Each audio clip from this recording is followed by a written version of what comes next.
when I've watched Newcastle this season, I've mostly been impressed with how organised defensively they are. So that defensive unit as a whole seems to me to be the sort of the standout of Newcastle's success. Wilson as well, I think. He always seems a very clever player to me, and I do think he's got that sort of striking intelligence in terms of the little movements here and there. I would worry about that from a Leicester perspective. With Evans and Fast sort of keeping tabs on him, I suppose. So he's probably the one individual I would pick out because I do think he's very good. But really, the defensive unit and shutting down Leicester's attack is probably the biggest worry because Leicester need goals. And I don't think Newcastle will give them that many chances to score. You mentioned there Wilson, 11 goals since the beginning of April. He's in absolute red-hot form. One yesterday against Brighton, and could have had a second as well. So he'll probably be looking to add to his tally of 18 so far this season. How does Dean Smith get his players up for the challenge? Because you're coming up to Newcastle, who are, I think, third or fourth, maybe even second in the form table.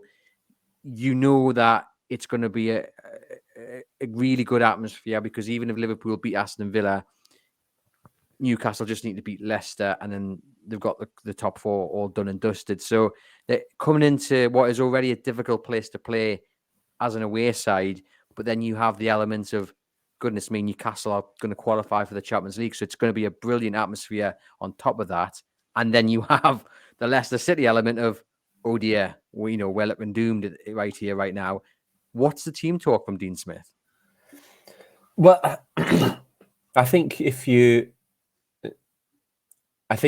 results go against Leicester this weekend and give them something to aim for, I think that will be the focus. It will be a kind of, well, this is it, do or die kind of thing.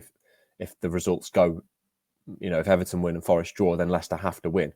So that's what you focus on. You say, there are no more second chances. I think it sort of hark back to what I was saying earlier about maybe Leicester thinking they would be all right.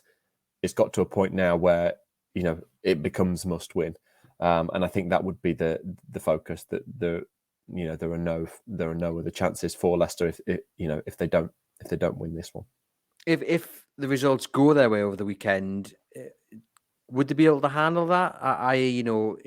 This isn't like last chance saloon on Monday. If the results, do go Leicester's way, or how do you think they would prefer? It sounds a bit of a daft question because obviously you want to come into the game not needing to win, but I'm just wondering in terms of handling the pressure because they're two they are two very different scenarios.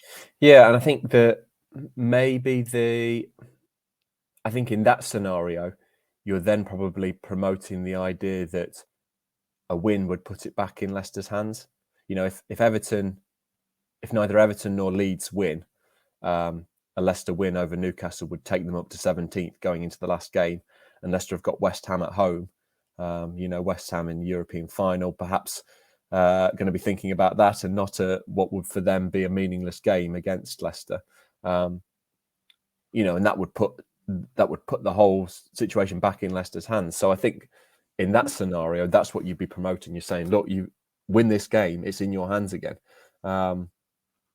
But you're right. Whether they would think then, well, it doesn't matter if we lose because we'll still be in it going into the last game. It is tricky. But to be honest, I think I don't think it really matters what Dean Smith says. I think Newcastle are a better team, and I just think they'll win. So there's from my point of view, there's not really a lot he can say that could maybe get Leicester City a result.